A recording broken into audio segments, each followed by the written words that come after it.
This is how to factory reset, hard reset. This is the OnePlus. This is the Nord N20 5G. Very easy to identify because it has a super cool camera feature. Figure 8 on top, and then another camera, and then the flash. And it has the OnePlus logo right there. All right, let's factory reset it.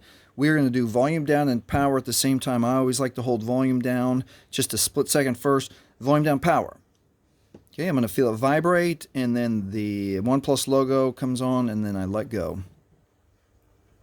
Now, what's cool about this one is that when it brings up the recovery menu, we'll be able to... Okay, we got to get language first. So we can either touch the screen, or we can scroll with volumes. Scroll with volume, see how it scrolls through.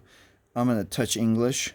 Okay, now at the recovery screen, same thing. You can scroll with volume, or touch, so we want to wipe data. Now they always give a random number for verification code just to make sure that this is exactly what you want to do. So let's type it in 0651 to factory reset. Now we're going to format the data. Now read this. All user data will be reset. If your phone is reset, you will need to enter the Google account information, email address, and password associated with this phone to be able to use it again.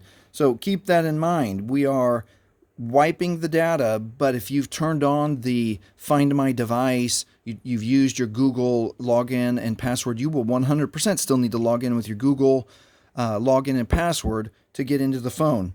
All right, let's hit Format. And it takes anywhere from a few seconds to a minute or two, depending on how much data we have to wipe. All right, and we've wiped that successfully. And it'll reboot to our OnePlus logo. There we are. All right, and that is how you factory reset, hard reset the OnePlus Nord N20 5G. If this has helped you, please like, please subscribe. Thank you for watching.